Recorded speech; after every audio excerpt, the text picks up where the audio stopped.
Bueno, muy buenos días para todos. Vamos a dar comienzo a este curso que llamé curso ultracorto de enfermedad inflamatoria intestinal, dirigido a médicos y enfermeras.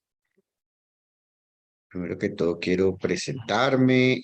Mi nombre es Diego Aponte, soy médico internista, gastroenterólogo, máster en epidemiología y salud pública. Actualmente soy el jefe de posgrado de gastroenterología de la Fundación Universitaria Sanitas y los cargos que ven ahí. Básicamente, el día de hoy haremos un curso de enfermedad inflamatoria intestinal. Ustedes saben que hoy en día la enfermedad inflamatoria intestinal es una de las enfermedades donde más se ha investigado, donde más se ha escrito, y hoy en día tenemos congresos que duran semanas sobre diagnóstico, prevención, tratamiento, vigilancia, seguimiento de la enfermedad inflamatoria intestinal. Por eso lo llamé ultracorto, para tratar de tener y tocar los principales temas de la enfermedad inflamatoria intestinal. Vamos a dividir el curso en tres partes. Primero, colitis ulcerativa, la enfermedad de Crohn en la segunda parte, y al final veremos algunas de las diferencias que es importante que nosotros sepamos diferenciar. Como siempre, voy a poner un escenario problema. Nosotros manejamos aprendizaje basado en problemas y tenemos escenarios que se nos presentan todos los días de pacientes. Estos son pacientes míos, uno es de la Reina Sofía, el otro es de la Clínica Universitaria de Colombia. Miren este escenario problema que les planteo. Es una mujer de 40 años. En los últimos 6 meses venía con deposiciones diarreicas 4 o 5 veces al día, intermitentes, y venían aumentando en frecuencia. Ya no eran 4 o 5 veces al día, sino 10 a 15 veces. Dolor abdominal intermitente, tenesmo, urgencia. Y había consultado 5 veces a urgencias con diagnóstico de amibiasis. Le habían dado tratamientos antiamibianos y había una mejoría parcial, pero realmente no era nada importante. Y empezó a presentar una lesión en la cara y en los brazos, como ven ustedes ahí, que inicialmente eran unas pápulas, vesículas, y fueron creciendo progresivamente, haciéndose de aspecto granulomatoso. Empeoró la deposición hasta 15, 20 deposiciones al día, y todas hemorrágicas. Ese es el primer caso que les propongo. Vean ustedes un segundo caso: paciente ejecutivo, petrolero, la Clínica Universitaria Colombia, 60 años, 6 meses de dolor abdominal progresivo en fosa ilíaca derecha asociado a pérdida de peso 10 kilogramos. Y además tenía, como ven ustedes ahí, eritema en las conjuntivas de una manera importante y repetitiva. Había ido varias consultas, le habían visto varios médicos y le habían dicho que tenía síndrome intestino irritable, le dan muchos tratamientos, pero a pesar de todo esto tenía empeoramiento. Tenía una resonancia que le hicimos que tenía una estenosis a nivel del ilion y una calprotectina de 2500. Entonces, empezando estos problemas, que son casos clínicos de la vida real, digamos, sacados de la Reina y de la Colombia, se nos presentan varios interrogantes nosotros como médicos. ¿Cómo hacemos el diagnóstico? ¿Cuáles son las manifestaciones clínicas? ¿Cuáles son las manifestaciones extraintestinales? ¿Cómo clasificar a este paciente clínicamente? Lo podemos clasificar también cuando ya el gastroenterólogo le haya hecho la endoscopia. ¿Cómo lo debemos tratar y cuáles son las principales recomendaciones de tratamiento a grandes rasgos? Pero peor aún, los escenarios comunes del paciente. El paciente se pregunta todos los días: si entro en crisis, ¿qué hago? Voy a ir a un servicio de urgencias. El médico de urgencias que está atendiendo esa noche va a saber de mi enfermedad, va a entenderme, va a conocer los medicamentos que yo tomo, va a saber si yo estoy grave, si es una urgencia. Si llego a urgencias, ¿alguien entenderá mi enfermedad? ¿Alguien tiene experiencia en enfermedad inflamatoria intestinal? ¿Esta enfermedad es para siempre ¿Tiene cura? ¿Se puede controlar? ¿Cuáles son los objetivos de mi tratamiento? ¿Debo controlarme yo mismo? ¿Debe controlarme mis médicos? ¿Todos los médicos saben de estas enfermedades? ¿Por qué me trataron muchas veces como midiasis y nadie me dio el diagnóstico? ¿Por qué me cambian permanentemente de médico y algunos tienen unas ideas y otros otras? Yo no dormía y no sabía si eso era parte de la enfermedad. Estos son escenarios comunes que nosotros como médicos y como enfermeras y como el grupo de salud debemos conocer y debemos saber y responder. Y es por eso que es importante conocer estas enfermedades. Además, cada cual tiene diferentes perspectivas en las metas. El paciente lo único que quiere es que le resuelvan sus síntomas, recuperar su calidad de vida y no tener efectos adversos con el tratamiento. Los médicos queremos que haya remisión con los esteroides, que ojalá no tome mucho esteroide, que haya curación de la mucosa, que los laboratorios se normalicen, que haya un control del tratamiento para que no hayan efectos adversos que se nos pasen y el paciente sufra más. Y la sociedad quiere mejoría de los resultados, que no haya complicaciones, que disminuyan los costos, que no haya cirugías, que las hospitalizaciones sean pocas. Entonces, mire que cada cual tiene una diferente perspectiva y es por eso que todos los integrantes del equipo de salud debemos conocer estas enfermedades para tratar de cumplir estas metas. Hay que empezar diciendo que la enfermedad inflamatoria intestinal en general ha ido progresando. Miremos aquí la incidencia, donde ustedes ven que hay sitios donde hay mucha enfermedad inflamatoria intestinal, principalmente en Europa, Noruega, Alemania, Francia. Miren ustedes todo Norteamérica, principalmente Canadá. Y ahí ven, el morado quiere decir que la incidencia es más alta, el anaranjado le sigue. Ahí vemos en el anaranjado México, España, Francia. Vemos en el más amarillito, vemos Brasil, vemos Asia. Y en gris vemos todo lo desconocido y ahí figura Colombia. Pero estos son mapas que han venido cambiando como veremos. Pero esta es la incidencia y se correlaciona mucho con la prevalencia. Hoy en día en el mundo hay aproximadamente 5 o 6 millones de pacientes con enfermedad inflamatoria intestinal y muchos de esos los ocupan la parte morada. La incidencia es entre 1 y 5% por cada 100.000 habitantes y la prevalencia oscila entre 0,1, casi nada, y 20 por cada 100.000 habitantes. Es un rango bien amplio en los diferentes países. Como vemos ahí, se comporta muy parecido y muy paralelo la incidencia y la prevalencia. Miremos aquí una cosa que ha sido bien interesante. En 1859 se escribe el primer caso de colitis ulcerativa por Sir Walter Wilkes. Miren aquí cómo después viene creciendo en esa línea roja de una manera importantísima, sobre todo en Estados Unidos y Canadá. Pero miremos ahora que en 1956, mire lo que pasó casi un siglo, se presenta el primer caso en China. Y esto tiene que ver mucho con la industrialización. Miremos ahora la línea azul cómo sube de una manera muy importante en los países que se están industrializando. Entonces, sí pareciera que tiene un componente muy paralelo la industrialización con el hecho de aumentar la incidencia y la prevalencia de esta enfermedad. Miremos, por ejemplo, qué pasa en Colombia. Ya el mapa que les mostré ha ido cambiando porque ya no está en gris. Ya tenemos artículos como este en la revista mexicana de gastroenterología, donde hay un trabajo muy interesante colombiano acerca de algunos aspectos de epidemiología, de fenotipos. Miremos aquí, por ejemplo, en este estudio, que es un estudio multicéntrico, ustedes ven el mapa de Colombia, toda la parte azul son todos los departamentos que entraron en este estudio para evaluar el fenotipo y las características clínicas de estas enfermedades. Miremos cómo en azul el 80% eran colitis ulcerativas y el verde 20%, una proporción 8:1 más o menos, o 4:2, perdón, viene siendo la relación de colitis ulcerativa y enfermedad de Crohn.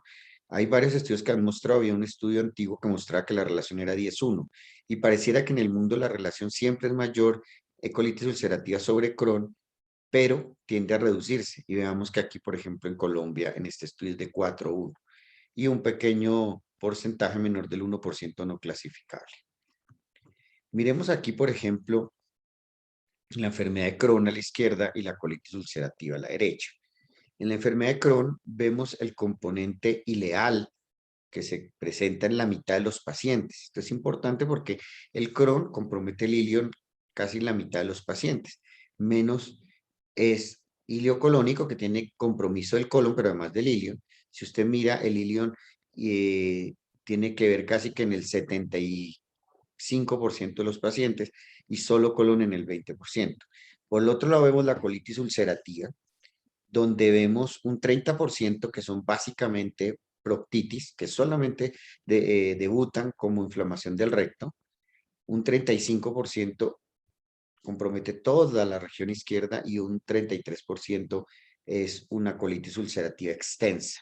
Y esto es importante porque vamos viendo al lado derecho la colitis ulcerativa y los sitios que compromete y cómo debuta, y al lado izquierdo cómo debuta o qué sitios compromete la enfermedad de Crohn, y empezamos a ver diferencias.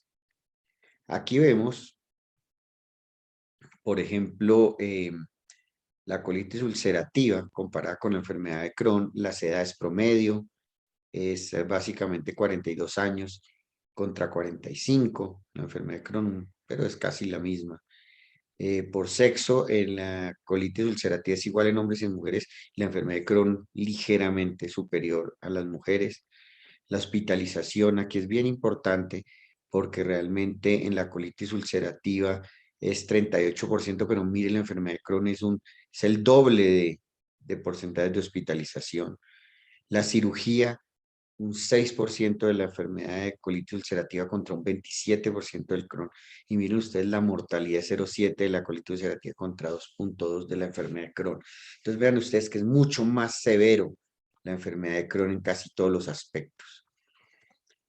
Pero también tenemos estadísticas nuestras de la Clínica Universitaria Colombia, donde evaluamos las características y el fenotipo y el tratamiento en un hospital universitario que fue en Bogotá. Aquí observemos estas características y veamos cómo Crohn y colitis ulcerativa, vimos que en el estudio nacional era 4:2 la relación. Aquí la relación es 75% contra 24% de enfermedad de Crohn, lo cual da casi, en el otro da 2,1, aquí da casi 3,1 la relación. Vemos la distribución en mujeres es un poco mayor, el 56% de mujeres contra 44% de hombres, tanto en la colitis ulcerativa como en el Crohn. Y vemos la edad, un poquito mayor la edad que se presentó en cuanto a la enfermedad de Crohn con respecto a la colitis ulcerativa. Pero si se dan cuenta es muy parecido a lo que vimos en las estadísticas colombianas. Miren que hay que evaluar la etiología de esta enfermedad inflamatoria intestinal. No se sabe realmente qué causa la enfermedad inflamatoria intestinal.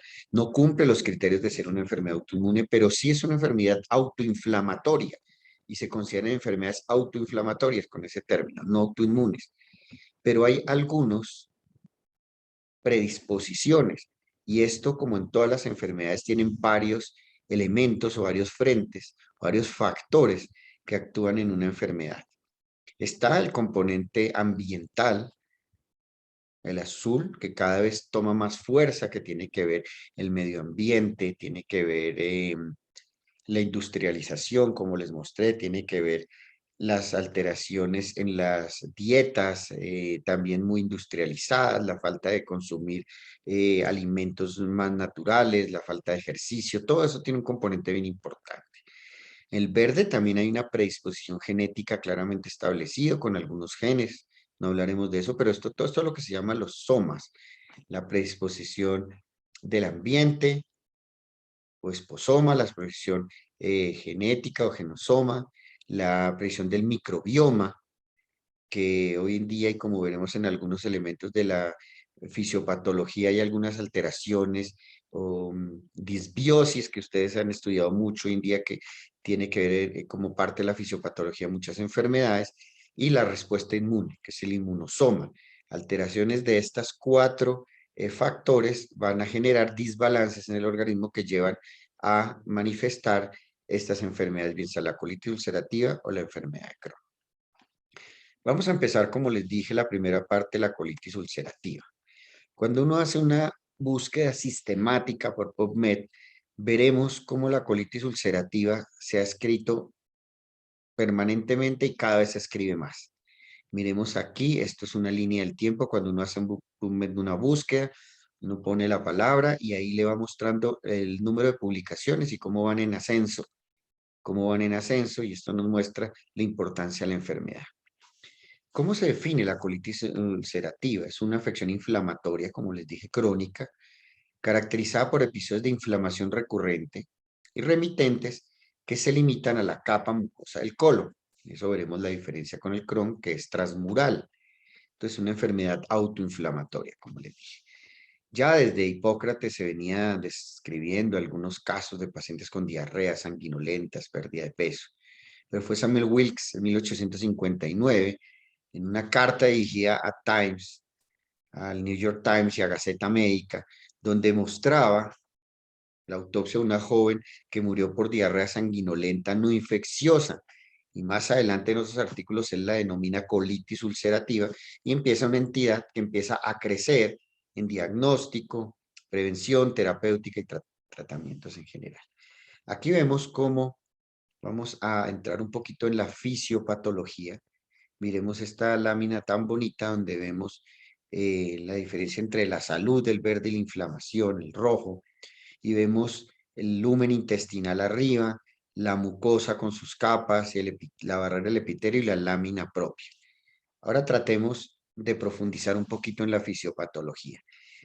Aquí vemos en la parte de arriba están las vellosidades intestinales, la luz colónica, recubierta esta mucosa por una microbiota intestinal y donde vemos unas células epiteliales intestinales que están unidas normalmente. Entonces empecemos a ver que hay una microbiota, como les mostré, que hay una disminución en su diversidad y empiezan a haber alteraciones todavía en estudio, lo cual genera una disminución de los ácidos grasos en cadena corta, con una disminución de la síntesis de la mucina que protege esa mucosa, generando un daño o una ruptura donde se entran algunas partes de la microbiota y bacterias que generan una disrupción o un daño en la barrera mucosa. Al haber eso, podemos encontrar varias alteraciones como apoptosis, alteración de la unión de las proteínas que generan una permeabilidad mayor, y esto genera un estímulo de neutrófilos, un estímulo de neutrófilos que crecen y llegan a intentar reparar esta alteración, generando también una célula presentadora de antígenos que trata de llegar a arreglar el problema, lo cual desencadena una cantidad de estímulo de citoquinas con la idea de controlar esa inflamación. También vemos cómo entran en juego los monocitos, los macrófagos, y empiezan a salir de todas las células y de todas las estímulos de citoquinas, interleuquinas, interferón, y se genera toda esta cascada inflamatoria que cada día aprendemos más y que cada día desarrollamos y entendemos más. Y vemos que cada uno de estos se convierte en un foco o en un punto donde puede haber un tratamiento farmacológico. Fibroblastos, células T. Y vamos a hablar ahora ya, una vez pasando la fisiopatología de las manifestaciones clínicas. Quiero que ustedes sepan que hay muchas guías, muchas recomendaciones mundiales, pero tal vez esta es de la más reconocida y la que más como médicos gastroenterólogos seguimos, que es la Organización Europea de Cronicolitis. Por sus siglas se denomina ECO. Y ustedes van a ir todo el tiempo, ¿qué dice la ECO? ¿Qué dice las guías ECO? ¿Qué dice acerca de las manifestaciones, del tratamiento, de las recomendaciones? Y nosotros realmente es lo que más se sigue en el mundo y les recomiendo que lo sigan ustedes también. Entonces la ECO hace unos consensos y ellos los van actualizando. Uno puede entrar por internet y buscar eco, guías, y ahí vamos a encontrar absolutamente cómo se hace el diagnóstico, las manifestaciones clínicas, el tratamiento, todo. Y traje algunas de estas para que hablemos de las manifestaciones. Pero hay que hablar que en la colitis ulcerativa hay unos factores de riesgo, es decir, son aquellos elementos o factores que hacen que una persona tenga riesgos sobre aquellos que no lo tienen de generar o desarrollar la enfermedad. Veamos cómo está la historia familiar de la colitis ulcerativa, que se aumenta el riesgo en un 20 a 30%. Es decir, si yo tengo en mi familia un antecedente, sobre todo de primera línea, de colitis ulcerativa, voy a tener la probabilidad de también desarrollar la enfermedad. El hecho de haber tenido apendicectomía disminuye el riesgo y la severidad en colitis ulcerativa. Y vean ustedes que esto es contrario a lo que pasa en la enfermedad de Crohn. A mí cuando me quitan el apéndice tengo menos probabilidad de desarrollar colitis ulcerativa, pero tengo más probabilidad de desarrollar Crohn. Y el tabaquismo, increíblemente, una de las cosas que no significa que vamos a recomendar que las personas fumen, pero disminuye el riesgo y la severidad de la enfermedad. Diferente a aquellos que Crohn, que tienen el consumo de cigarrillo, tienen un comportamiento peor. Miremos algunas de las manifestaciones clínicas. Hay que recordar que los síntomas de la colitis ulcerativa dependen de la extensión y de la severidad, porque como veremos puede haber localizada en el recto, puede ser localizada en el colon izquierdo, puede ser una colitis extensa y puede ser leve, moderado o severo. Y dependiendo de esto, pues voy a tener síntomas leves, moderados o severos. Pero la diarrea es una característica muy importante. Generalmente es una diarrea. Definamos diarrea cuando el peso es mayor de 200 gramos en un estudio de materia fecal de 24 horas, o cuando hay un porcentaje de agua mayor del 80%, lo cual significa que aumenta la cantidad de frecuencia en las deposiciones y la disminución de la consistencia, unido con presencia de sangre. Entonces, el sangrado rectal es la manifestación de la inflamación y muchas veces incontinencia fecal.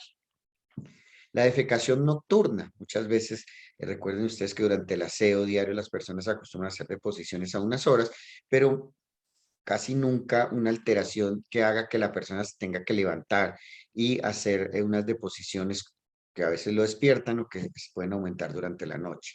El hecho de que haya una alteración sistémica inflamatoria asociada a posiblemente anemia y otras alteraciones puede generar astenia y adinamia. Y el dolor abdominal, la anorexia y la fiebre son manifestaciones sistémicas cuando es una enfermedad grave.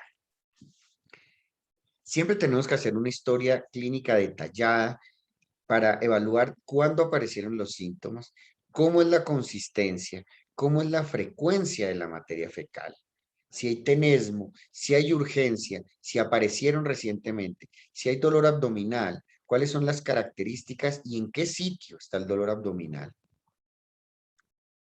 Si hay diarrea nocturna, como les decía, astenia, y evaluar manifestaciones extraintestinales. Muchas veces, como los casos que les mostré, las personas están mostrando que hay en la piel, como el granuloma piógeno o el pioderma gangrenoso que les mostré, o una uveitis, o unas artralgias, o como veremos ahorita las diferentes manifestaciones extraintestinales se pueden presentar y nosotros tenemos que empezar a sospechar enfermedades de este estilo. También hay que hacer diagnósticos diferenciales, evaluar si hubo viajes recientes, si hubo consumo de alimentos no cocinados, si hubo sitios donde la higiene de los alimentos no es la adecuada para hacer diagnósticos diferenciales. En el examen físico debemos evaluar los signos vitales, si están estables, para evaluar, como veremos, la severidad de la enfermedad, si se vuelve una urgencia, el peso y la talla, si ha habido desnutrición y ha perdido masa muscular o grasa. Obviamente un examen general que involucre todo lo que les dije, la piel, la parte articular, muscular, cardiovascular, un examen de abdomen para mirar los sitios de principal dolor. Algunas veces podemos tocar las cuerdas como signo de inflamación, podemos encontrar dolores en la fosa ilíaca izquierda, podemos y debemos hacer un examen perianal porque recuerden ustedes que uno de los diagnósticos diferenciales con Crohn es el compromiso de fístulas y ahí puede estar el diagnóstico y el tacto rectal para palpar si hay sangre, para mirar si hay fístulas, para evaluar si hay dolor, masas, pseudopólipos. A nivel de las manifestaciones intestinales, miren que pueden haber musculoesqueléticas, entonces vamos a encontrar artritis, que pueden empezar con artralgias y que pueden ser artritis, que pueden ser fasciarticulares, pueden ser en algunas articulaciones grandes, bilaterales, dermatológicas como el eritema nodoso, que es un compromiso de cualquier enfermedad autoinmune, el pioderma gangrenoso, como les mostré en la foto de una paciente, úlceras aftosas orales, sobre todo en Crohn, oculares, uveitis, como les mostré en el caso que les mostré ahorita. Hepatobiliares puede estar asociado con colagitis esclerosante primaria y todo paciente con colagitis esclerosante primaria debe ser sometido a un estudio para descartar colitis ulcerativa. Colelitiasis, trombos, pero también puede haber bronquitis crónicas, estenosis subglóticas, bronquiectasias, nefrolitiasis, fístulas del tracto urinario. En cuanto al diagnóstico, y quiero que se queden con esto ya mismo, no hay un patrón de oro. No es como en el cáncer, que el patrón de oro es la histología. No es como en la hemorragia digestiva, que el patrón de oro es la endoscopia y vemos la úlcera sangrante. No es como muchas enfermedades que tenemos un patrón de oro. En esta enfermedad no hay patrón de oro.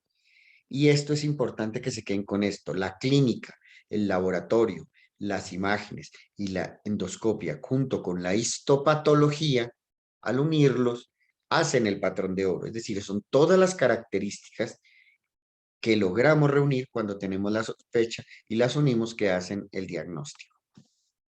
En cuanto a laboratorios, el cuadro hemático puede ser normal, pero ya cuando hay una enfermedad crónica avanzada puede haber anemia. Cuando hay una inflamación aguda puede haber leucocitosis o leucopenia, alteraciones electrolíticas y la diarrea es muy severa con pérdida de sodio y potasio. Hay que mirar alteraciones de la función renal y hepática cuando está muy avanzado, cuando hay compromisos sistémicos.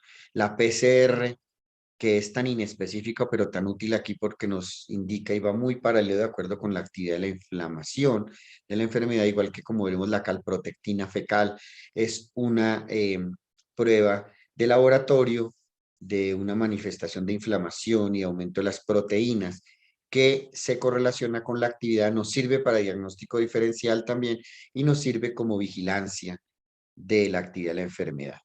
Y la endoscopia con sus biopsias respectivas que nos muestran algunos patrones que veremos más adelante. Miren lo que les hablaba de la calprotectina. Y la calprotectina ha tomado mucha fuerza porque se ha intentado vender como una prueba bioquímica necesaria para el diagnóstico, para lo cual puede ayudar, pero no es un patrón de oro. Para hacer diagnóstico diferencial con síndrome intestino irritable, en el cual puede ayudar, pero no es un patrón de oro. Y para el seguimiento de los pacientes puede ayudar de una manera importante.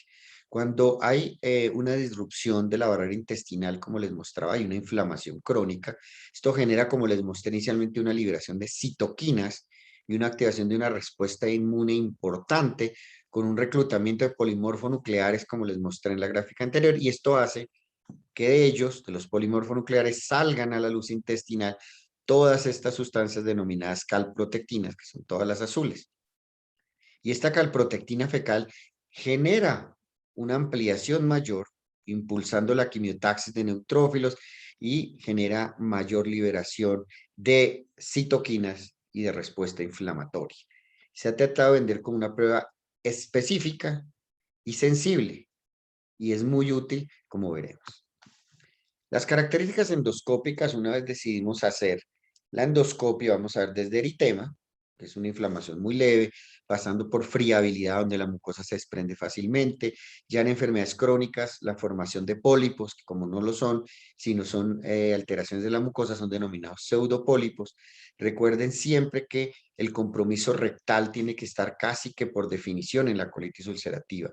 Generalmente la colitis ulcerativa tiene un daño continuo del área que está generando daño. No es en parche, sino generalmente es un daño continuo. Se pierde la arquitectura del colon, puede generar erosiones, ulceraciones, granularidad y sangrado espontáneo por todos estos daños. Miremos aquí, por ejemplo, cómo son las manifestaciones endoscópicas. Desde normal, el A, donde vemos una mucosa rosadita, con una vascularización adecuada. Leve, cuando ya empezamos a ver una eritema y unas erosiones superficiales. Posteriormente vemos unas alteraciones mayores, ulceraciones y microulceraciones recubiertas de fibrina, puntiformes, que tienden a coalescer en la parte severa, donde ya vemos úlceras, aftoides que se van uniendo, que van generando un compromiso difuso de toda la mucosa. También vemos aquí la correlación histopatológica cuando toman las biopsias, que puede haber desde alteración morfológica de las criptas, como vemos en la primera parte, o que puede haber una alteración de la lámina propia con abscesos y plasmocitosis basal, que nos indica inflamación, pero que no son específicas 100%. O como vemos aquí, que hay una anormalidad con metaplasia y pérdida de las células caliciformes. Ahí en esta es bien bonita esta lámina porque correlaciona la alteración endoscópica con la correlación histológica, con el hallazgo histológico. También pensemos siempre en diagnósticos diferenciales, médicos de consulta externa, médicos de urgencias, médicos de pisos que pasan revista, enfermeras de los grupos de hospitalización, de urgencias. Vamos a ver que hay que hacer diagnósticos diferenciales con infecciones bacterianas, que son más comunes, Shigella, Salmonella, E. coli, infección de protozoos, que son las amibiasis y las estrongiloides en general en pacientes inmunosuprimidos, pero recordemos que cada vez nuestro país se desarrolla más y esto lo vemos cada vez menos. Y muchas veces vemos pacientes que son siendo tratados por amibiasis 4 o 5 veces, lo cual realmente no tiene ningún sentido cuando vemos que realmente lo que está manifestando es otra enfermedad con diarreas sanguinolentas y que lo que tenía era una enfermedad inflamatoria intestinal tipo colitis ulcerativa. También infecciones virales, sobre todo en pacientes inmunosuprimidos o que están tomando medicamentos inmunosupresores, que cada vez hay más biológicos, inmunosupresores, que bajan toda esta alteración fisiopatológica que les mostré y los deja predispuestos a ser atacados por virus. Linfomas, son diagnósticos diferenciales, adenocarcinomas y misceláneas, donde tenemos muchos pacientes que tienen isquemias, que han recibido radioterapia, radiaciones en otros tipos de tumores, vasculitis con enfermedades autoinmunes, y hay que pensar en todas estas entidades porque son diagnósticos diferenciales que no son fáciles de hacer. Cuando hay factores de riesgo de mal pronóstico, miremos nosotros, por ejemplo, que un paciente que desarrolla la enfermedad antes de los 30 años ya es mal pronóstico porque seguramente va a tener mucho más tiempo la enfermedad. Cuando hay un compromiso endoscópico grave con los moles mostré avanzado, cuando hay una colitis extensa, es más grave que tener una compromiso solo del recto. Cuando hay hospitalizaciones a repetición, cuando hay una PCR elevada con el muestreo, una albúmina baja que me indica más alteración de la síntesis de proteína y de nutrición, o cuando requiere al comienzo uso de esteroides rápidamente y no se controla, como veremos con la mesalazina, o cuando hay componentes de infección por Clostridium o por citomegalovirus. Aquí miremos que cuando uno diagnostica la enfermedad debe clasificarla. Y aquí sí que nos podemos enredar y por eso quiero aclarar solo unas pequeñas cosas. Miren toda la cantidad de puntajes que se han descrito tanto para colitis ulcerativa como para enfermedad de Crohn. Y esto nos enreda. La mayoría ni siquiera han sido validados, pero es para mí importante que por lo menos cuando un paciente con enfermedad inflamatoria intestinal y digan tiene una mayo, puntaje de mayo, sepamos de qué se está hablando. En colitis ulcerativa tenemos un puntaje, primero descrito fue Putruluf y Witz. Entonces, mire ustedes, es importante que sepan qué significa, no, es que tiene un Truluf and Witz de leve, moderado, severo, fulminante. Por lo menos saber que existe ese puntaje de alteración clínica. Se los traje aquí, ahí vemos cuando se clasifica en leve, cuando se clasifica en moderada, cuando se clasifica en severa y en fulminante, basado en la deposiciones por días, la toxicidad sistémica, la proteína C reactiva y si hay fiebre o no. Entonces, por lo menos que uno tome la tabla y sepa de qué está hablando y cómo clasificarla. Pero también tenemos otras, como la Mayo Score, el puntaje de Mayo. Mire que también es un puntaje de 0 a 3 y que tiene frecuencia en la deposición, sangrado rectal, si ya le hicieron endoscopia, cómo está la mucosa y la vigilancia normal del aspecto médico, cómo lo ve tan comprometido o no, que es desde 0 pasando por 1, 2 y 3, entonces hay puntajes hasta 12. 12 sería el peor y 0 el puntaje mejor. Entonces mire que podemos decir, ¿cómo está el paciente? No, tenía un True Love Width de de severa con una score o un puntaje de Mayo de 12. Terrible. No tenía un puntaje de Mayo de 0. Buenísimo. Entonces empezamos a hablar con unos términos que si no los conocemos, y la mayoría de los médicos no los conocemos, pues están ahí, pero podemos calcularlos y podemos sacarlos, sacar nuestra tabla, nuestro celular y hacer ese cálculo para saber cómo llegan nuestros pacientes, los médicos de urgencias, los médicos en consulta externa, cómo llegó inicialmente y cómo ha evolucionado, o cómo llegó al servicio de urgencias para transmitir la información a un subespecialista. Vemos también que hay mayo endoscópico que va de 0 a 3, 0 normal, 3 el peor. Miren aquí un mayo 0, después un mayo 1, que ya vemos como les mostré unas erosiones superficiales, aquí unas erosiones mayores que tratan de confluir, o algunas ya úlceras, un compromiso muy severo, friabilidad y sangrado con el contacto, es un mayo 3. Entonces mire que hay puntaje de mayo clínico de 0 a 12, puntaje de mayo endoscópico de 0 a 3 y el que les mostré, TrueLoop. Pero también hay otros que también están utilizando, sí se los traigo porque es uno de los más recomendados y se recomienda hoy en día, que es el puntaje de severidad de enfermedad inflamatoria intestinal de colitis ulcerativa. Tiene el patrón vascular, el sangrado y las erosiones o úlceras. Entonces vemos la parte vascular, la parte del sangrado y la parte de erosiones y úlceras. Ahí están todas las definiciones. Cada uno tiene 0 a 2, 0 a 3 y 0 a 3 son 8 puntos. Y este es un puntaje endoscópico. Entonces vemos uno clínico de TrueLoop, uno clínico de Mayo de 0 a 12, uno endoscópico de Mayo de 0 a 3 y uno endoscópico de U6 que nos indica que es severidad de colitis ulcerativa. Entonces tenemos dos clínicos y dos endoscópicos. Aquí vemos el U6 tratando de ser correlacionado con el puntaje de Mayo, tratando de ver que uno los puede correlacionar, pero lo importante, como les digo, es saber cuáles puntajes usar y cómo sacar el celular o sacar la tabla y calcularlo, por ejemplo, en el momento de urgencias para saber de qué estamos hablando y empezar a hablar con propiedad de los términos. También, este es un disco, se llama IBD Disc, IBD de enfermedad inflamatoria intestinal, donde miren cómo se evalúan otros aspectos, porque no es solamente el colon. Miren aquí este anaranjado que dice dolor articular, dolor abdominal, el amarillo, vemos este que dice alteración de la regulación de la materia fecal, sueño, energía, emociones, imagen corporal, de percepción, educación y trabajo, cómo se siente la función sexual. Y miren que cuando mejor está el paciente, tiene 0 puntos y se va cerrando esos puntos que uno va uniendo de 1 a 10, de 0 a 10. Y cuando el paciente está peor, vamos haciendo ese puntaje que se ve en la parte externa de la periferia del círculo y cuando está mejor se va cerrando. Para que se den cuenta todos los elementos que deberíamos seguir en un puntaje del paciente que es sometido a una vigilancia. También quiero comentarles que el STRIDE, que es un grupo de expertos en el mundo, se han reunido 2 veces, hay STRIDE 1 y STRIDE 2, con la idea de definir algunos conceptos basados en la mejor evidencia disponible. Recordemos siempre que el mundo se mueve por la mejor médico, por la mejor evidencia disponible y cuando se hace un análisis de todos estos artículos salen unos evidencias que hoy en día son básicamente revisiones sistemáticas de la literatura, que es la mejor evidencia disponible, y en este caso los expertos del mundo revisan esto y sacan unas recomendaciones para todos. Entonces este grupo de expertos, cuando se les preguntó, basados en la mejor evidencia, cuáles creían que eran las principales metas que se deben buscar en el tratamiento de la colitis ulcerativa, dijeron, primero, remisión clínica, es decir, que el paciente no tenga síntomas. Respuesta clínica es la segunda, es decir, que se cure la parte clínica. Remisión es que mejoren los síntomas, que bajen, que disminuyan. Respuesta clínica es que desaparezcan.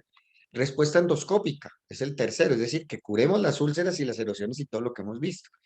Normalización de la proteína C reactiva, normalización de la calprotectina, curación histológica y curación definitiva de la alteración transmural. Todo esto es en colitis ulcerativa en ese orden. Y también nos dicen, bueno, pero tenemos que tener unas estrategias. Entonces busquemos cuál es el blanco terapéutico. Y ven ustedes ahí que es primero la respuesta al tratamiento, los síntomas, después venimos en normalización de la proteína C reactiva y remisión de los síntomas. Tercero, disminución de la calprotectina. Después, curación endoscópica y mejoría de la calidad de vida con el círculo que les mostré. Si todo eso abajo no se ha logrado, es que la enfermedad está activa. Ahora, tratemos de mejorar la parte transmural y curemos la úlcera y la parte histológica, pero eso no son objetivos de tratamiento. Y como ven más abajo, estos son metas a pequeño, a intermedio y a largo tiempo. Esto es básico porque nosotros eso es lo que queremos lograr: controlar, disminuir los síntomas, enseguida curar, desaparecer los síntomas y normalizar la proteína C reactiva, disminuir y controlar la calprotectina y controlar la parte endoscópica y ojalá controlar la histopatología. Entonces, el tratamiento, algunas cosas de tratamiento, ustedes no se imaginan, se hacen congresos mundiales semanales de solamente tratamiento, pero solamente les voy a decir y les voy a recomendar las Revista Colombiana de Gastroenterología. El año pasado sacamos un suplemento de la guía para el manejo tanto de colitis ulcerativa como enfermedad de Crohn. Está muy actualizado, muy claro y es una recomendación que vean nuestra revista colombiana haciéndole propaganda hecha. Depende de la gravedad, qué tan severa es la enfermedad, qué tan extensa, porque les mostré que era rectal de la izquierda o extensa pancolitis, o de la evolución, si es aguda o crónica. Y miremos estos algoritmos de tratamiento sencillos. No voy a profundizar, pero sí, si hay una proctitis ulcerativa activa y leve, es decir, es localizada y leve, miremos que tenemos los 5-ASA, que es la mesalazina, un supositorio diario, o sea, 2 supositorios, cada supositorio de 500 miligramos por 4 semanas, y miraremos si se mejora un supositorio cada 2 días o cada 4 días. Muchos pacientes que tenemos con esto se van a mejorar. Y si hay recaídas, pues daremos supositorios nuevamente a necesidad. Muchos pacientes duran meses sin usar nada más y van bien. Pero vamos por el lado de negativo, no mejoró. Entonces nos toca ponerle esteroides tópicos, ya tenemos budesonida en espuma, un mes. Después, si no mejora, entonces le damos esteroides orales, que puede ser budesonida o prednisona, por 4 semanas. Y si no mejora, ya toca seguir con una colitis ulcerativa. Si sí mejora, pues lo seguimos con lo que mejoró, siempre con la mínima posibilidad de tratamiento para que haya menos efectos adversos. Si es una colitis izquierda o extensa, activa, leve, es decir, del lado izquierdo y leve, empezamos con 5-ASA con mesalazina. Eso sí, ya empezamos entre 2 y 3 gramos al día. Ya empezamos tratamiento oral más el tópico, que ya usamos enemas, porque el enema ya no solamente cubre el recto, sino sube y asciende hacia la parte del sigmoide del izquierdo. 4 semanas y vemos. Si hay mejoría, pues ya le seguimos solamente con la mesalazina oral 2 gramos día. Si no hay mejoría, nos toca empezar esteroides, que pueden ser budesonida, metotrexate, 8 semanas, y si no hay mejoría, ya nos vamos como si fuera una colitis ulcerativa severa. Aquí vemos la colitis izquierda o extensa. Entonces empezamos con tratamiento de mantenimiento. Ya habíamos dicho que empezamos mesalazina. Si con la mesalazina mejora y la suspendemos, entonces ahí lo que nosotros podemos hacer es seguir la mesalazina permanentemente si se logró la inducción con la mesalazina. Si con la mesalazina no se logró la inducción, entonces debemos usar prednisona, 40 miligramos, 8 semanas, más 5-ASA. Si nosotros vemos con esto mejora, entonces suspendemos la prednisona y seguimos solamente con la mesalazina. Si el paciente va bien, perfecto. Si el paciente al darle la 5-ASA entre 3 y 4 gramos más la prednisona no mejora, entonces debemos empezar a pensar que el paciente no va a mejorar y debemos utilizar ya biológicos. Si sí mejora, pues entonces quitemos el esteroide y sigamos con mesalazina. Si mejora, pero al quitar el esteroide vuelve a recaer, volvámosle a empezar el esteroide y tenemos que pensar que es dependiente del esteroide y ya vamos a requerir de pronto un biológico. Entonces ahí tenemos varias posibilidades de biológicos. No quiero profundizar con ustedes de esto porque seguramente esto ya es de gente más experta, pero si no mejora con el tratamiento al agregar azatioprina, que es un inmunosupresor, más la mesalazina, tenemos que pensar en un biológico. Ahí solamente por mostrarles les voy a decir que hay antifactor de necrosis tumoral, donde vieron ustedes en la cadena de la fisiopatología donde controla, pero también hay unos que controlan las interleuquinas y hay otros más modernos que controlan a nivel de las citoquinas, lo que se llaman JAK1 y JAK2, que son básicamente unas proteínas que generan más inflamación a nivel de la citoquina. O también algunas que son antiintegrinas, que actúan también en una parte de la cascada que les mostré. Entonces, empezar biológico, que puede ser un inhibidor de un factor de necrosis tumoral, una antiintegrina o un inhibidor de interleuquina. Entonces, algunos casos hay que también pensar en la colectomía electiva. Cuando es grave, entonces vemos que empezamos ya esteroides intravenosos, que puede ser hidrocortisona 100 miligramos cada 8 horas, o también puede ser bolos de metilprednisolona, 60 miligramos día, y ahí vamos a medir la respuesta al día 3 a 5.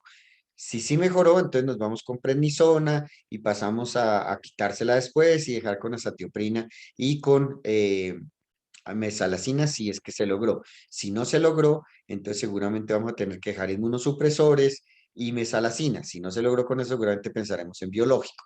También hay posibilidad de usar ciclosporina o infliximab como un biológico ya más avanzado, pero seguramente son tratamientos ya para subespecialistas, para lo cual no voy a entrar más allá.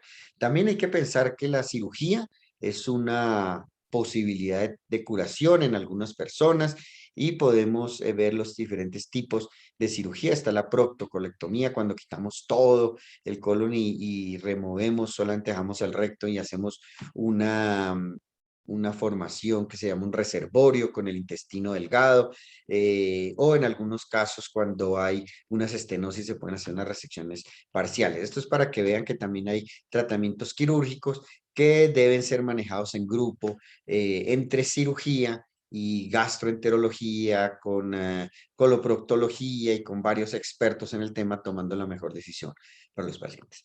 Bueno, y hasta aquí llegamos la primera parte de colitis ulcerativa. Vamos a parar un tiempo, 5 minutos, para después entrar en la parte de enfermedad de Crohn y después entrar en la última parte. Vamos a hacer de pronto 5 minutos de preguntas, después descansamos 5 minutos y volvemos a la segunda parte de Crohn.